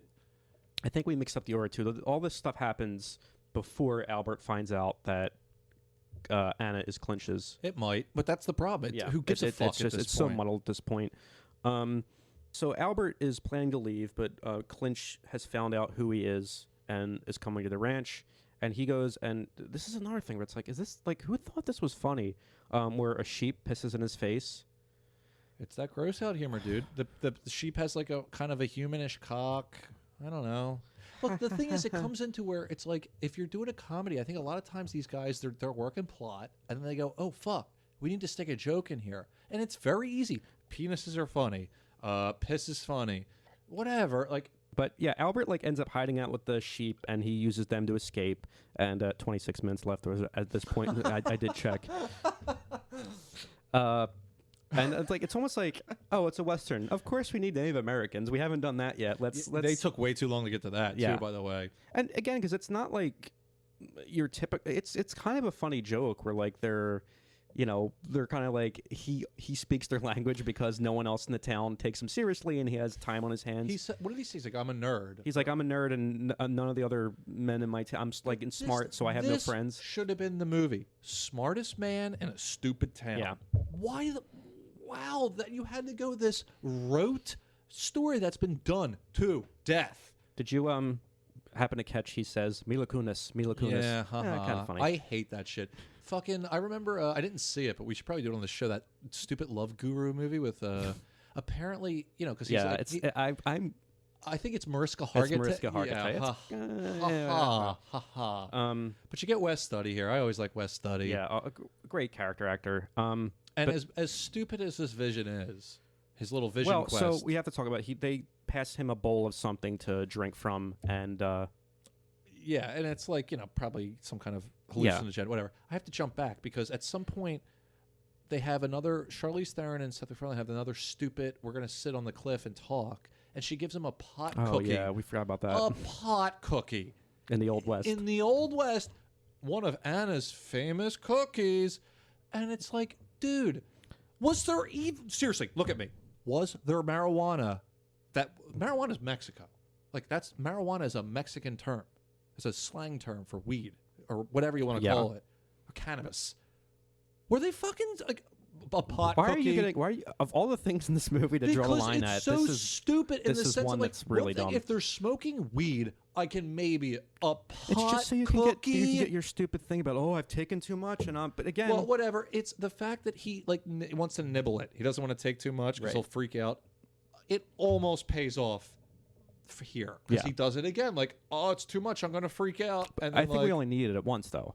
But yeah, he takes too much, and this scene is really, really muddled in the terms where it's like it's going to be a hallucination, but also flashbacks that are like I feel like those might have been placed elsewhere originally that they just throw in here. I would agree. Because there's a scene where it's kind of funny where he's a little kid, and instead of the tooth fairy, there's just horse shit in his pillow, and his father wants to teach him about life. But we do get another cameo, which is they're high school graduation, I guess, and their graduation speaker is an Abraham Lincoln impersonator, if you'll, masquerading as the real president. Which is kind of funny. That's kind of funny. The idea that you'd have an Abe Lincoln impersonator in the Old West, because they probably did. Yeah, I'm sure. Some guys probably made a career. Gilbert, and 77 years ago. It's Gilbert Gottfried, the now unfortunately late Gilbert Gottfried in this movie. And we were talking about this, like, you actually broke the news to me. How did you find out he died? Like, don't even worry about it. I was listening to something live. They brought it up. That's all I'll say. Well, because it happened, right? And my first instinct was to, like, Google News, nothing. And then I went to his Twitter, and they put the statement out. And it was really early when you said that. And I felt the second I yeah. I just happened to be listening to something. And we said, well, it's fitting because what are the odds we're doing this movie that we've been, that has Gilbert in it? And we did, our last episode was Problem Child. Yeah, we talked at length about Gilbert. About him in that. Me and you both have seen him live. We've seen him live, and then we did Fort Fairlane, which he was also in. So we covered some Gilbert movies. We're big Gilbert fans. I want to talk about Gilbert a little bit, just because it's, I think, appropriate, because we wanted to do a podcast about movies. I mean, for me, I was inspired by Gilbert's podcast, Gilbert Gottfried's Amazing Colossal Podcast, which we've talked about and referenced numerous times. I think it's probably one of our best sources for info, for research. Because I said this before, you're really at the mercy of the internet anymore. Now, there's books, and certainly you can go, look certain things here or there historically, or writing about film or whatever. There's no better source for film history than, honestly, Gilbert's podcast. Yeah. And that's the big loss. Obviously, I love Gilbert. I don't think he realized what he was doing in a historical manner with his podcast. I mean, like, that's like major shit. Yeah, well, not only that, and approaching it in a way with humor and also reverence. Yes. Like there was a fine line between the two where, you watch something like, like say Dick Cavett interviewing someone, I know he doesn't do much anymore, but like when you have like these real reverent interviews. Dick Cavett's dead. No, he's alive still. Oh, of course he is. Yeah, he was on Gilbert's podcast. Oh my! I knew Groucho. But you have a lot of these words. It's hard for them to almost get like the real story or to get funny things and truth. And Gilbert, especially with his co-host Frank Santopadre, they did it in a way that it was like, we're gonna talk about the later things. We're going to talk about seedy gossip. We're also going to talk about what you love and what you. So there was a really great blend of different conversations that happened on that show. I mean, I don't listen to a lot of podcasts. I have to imagine film history wise. Yeah, it's because it's the best. That was the best. Gilbert's gone, unfortunately, but just if you go back in their catalog, the amount of their guests that have since passed away, like these old timers that did the show and are now gone, like, and some of them in the early days would do an interview by phone, so it sounds like shit, but no one was interviewing these guys anymore. People like Chuck McCann and people, these old character actors that weren't really getting a chance to talk about their experience. It's an enormous resource, and I'm glad at least it's there. At least he did it. And when I first discovered that podcast, I think about 2018, we went to see Gilbert in Philadelphia, and it was such an amazing show because I don't think anyone there but me and you went prepared for what we were going to get. It literally, everyone says this. It seemed like me and Joe were the only one in a sold out comedy club that got it. Yeah. Like everyone was there like, oh, Gilbert, they all think he's funny. And within minutes, I can't believe he didn't walk most of the room. I didn't notice. I was drunk and having a great time. Oh, we had a blast. And it's funny because the way the comedy club was set up, Oh, yes. Ryan and I had to share a little table with, I guess, a couple that was on. A little table. A little round table. If it wasn't a first date, it was no more than 3. It was a very early date with this couple next to us. And they were not expecting. Me and Joe are in we're in tears. Gilbert's up there doing Mo Howard impressions, and you said that to me. You were like, "I wonder if he'll do any old Hollywood stuff." I was like, probably not." It's all he did. He took out a roll of tape, and using the tape, he did Groucho. He just kept riffing with this tape and doing. Meanwhile, me and Joe are pounding the table laughing. Yeah, hysterical. This couple next to us is like, "Who the fuck is Harpo?" It was so great. He was doing Curly Howard. He fed off making that uncomfortable vibe. He knew what was going on, and he just like there's I honestly couldn't believe it when you were there. There was, I think it was an event where there was a lot of younger people, and Gilbert was doing his act and not getting any. I think they started booing him, so he starts to sing the Jerry Lewis Muscular Dystrophy, like "I'll Never Walk Alone," like as Jerry Lewis sings the whole song to the crowd, and shit like that, where it's like. He and you can see like what because when we ended up meeting him after the show, he was very soft spoken, very quiet. I scared him. Well, I was drunk. Yeah, and I'm an aggressive guy. Yeah, kind of. But there's I went up to him like, hey man, I really you were great.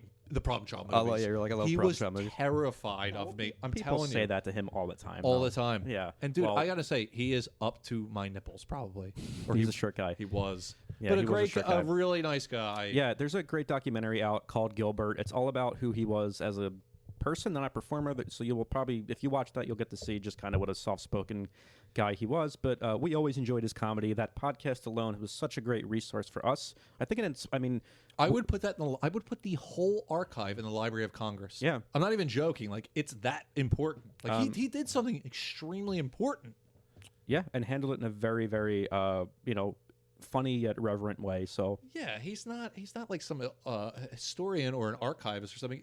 He approached it in a I don't know. I can't. Well, much like you, like he had a love of movies, and that came through. And I think that when also he didn't let his love. This is the big problem I have with people doing things, the fandom and stuff like that. They let their love of something cloud their vision. Yeah, I think the thing about it too is that it was just like again a great tool for, because I think even before I launched Hats Off, we were talking about doing a podcast.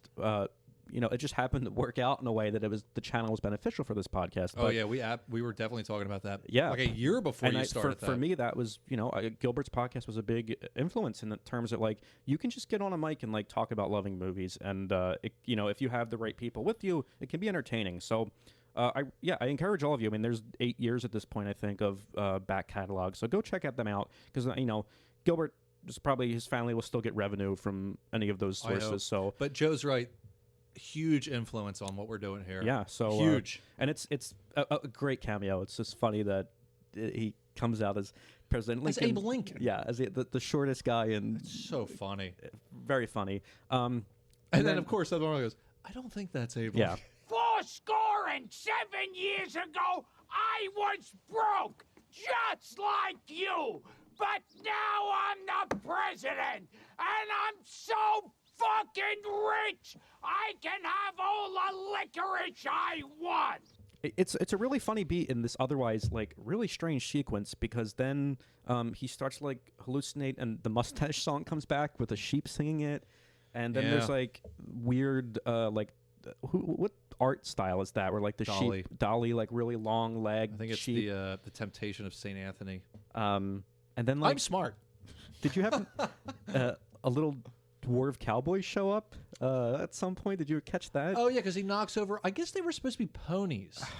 I didn't notice that, but I didn't notice either. Kind of like a visual gag. Like you ever see when they knock over all the motorcycles and the bikers come out? He knocks over all the horses. So this whole sequence essentially is getting to the point that Seth MacFarlane or Albert is having his, I guess, transcendental moment, vision quest they call it, and he decides to go face Clinch, and there's that weird sequence where Anna escapes from him and sticks the daisy in his ass or whatever. Just like again, more stuff that we do not need to see. Whatever. Apparently that was a reference to some old Western. I don't even know. Yeah. So yeah, Albert goes to face him. But again, he's a terrible shot, so he gets a wrong shot. It grazes Clinch, and Clinch uses that as his chance to, I'm going to end Albert. And he's like, give me a minute. I have some things I want to say. And it's kind of funny. He does the Tarzan boy.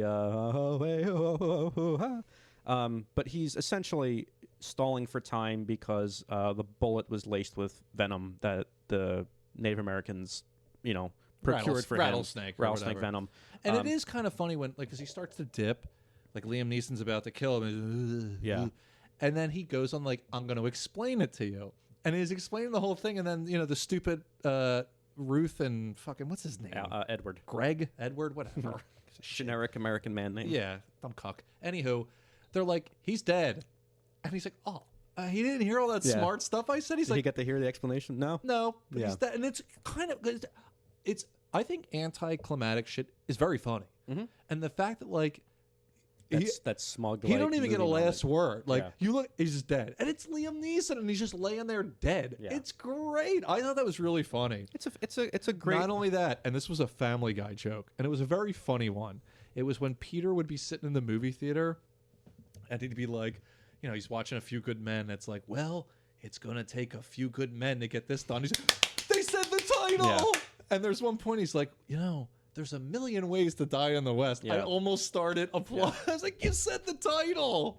I forget. There's a Family Guy cutaway. I haven't been able to find it since, but I almost wanted to use it for a video. But Peter says like that time I predicted the end of Wild Hogs, and it shows him in the theater, and Peter just goes, this is gonna suck.